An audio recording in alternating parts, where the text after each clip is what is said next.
Alright guys, welcome back to another video, and today I'm going to be going through my favorite albums of the 2010s. Now this, keep in mind, I'm doing about 10, but this is more of a list than a ranking per se, because it's really tough to rank these albums. They're all so great, but yeah, I also did a video on this for the 2020s, so if you haven't seen that, go check that out after you're done this, and I will be continuing on with the 2000s and the 90s and so on. So stay tuned for those videos. But anyway, starting off, the first album on my list here, I have Damn by Kendrick Lamar. I mean, great album. I had become a fan of him in like 2014 or so, and I was really looking forward to this project before it came out, and it didn't disappoint for me. I was obsessed with it.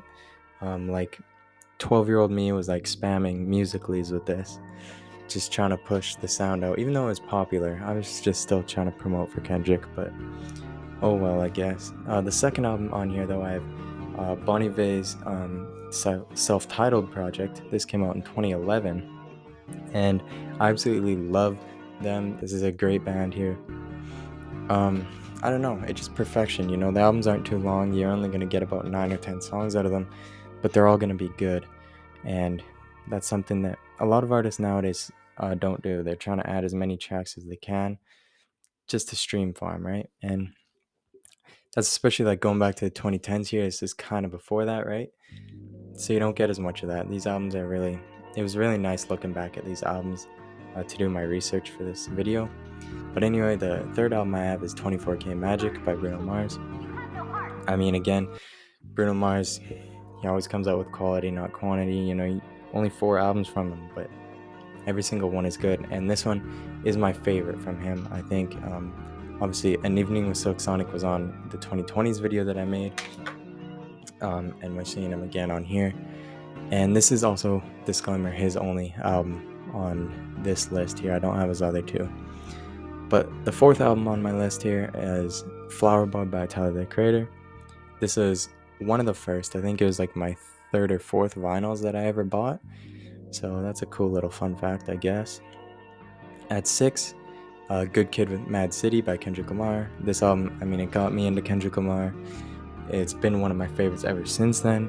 I mean, just absolutely great project. Arguably, I mean, not even really arguably, it's like one of the best hip-hop albums of all time. And speaking of one of the best hip-hop albums of all time, the 6th album on here is To Pimp a Butterfly by Kendrick.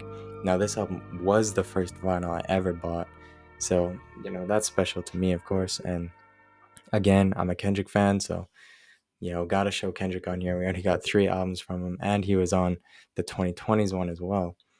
But going on here, the 7th album on the list is Channel Orange by Frank Ocean.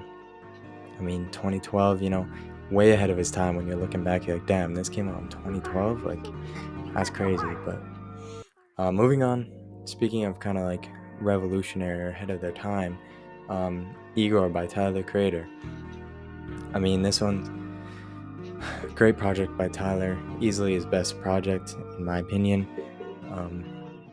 Not much else to add for that one. But at number 2, Swimming by Mac Miller. I mean, this album, I have a hard time even going back to listen to the full thing now. Like, I discovered Mac in like, what was it, 2017? So it was like, I was kind of a new gen, I guess you could call it.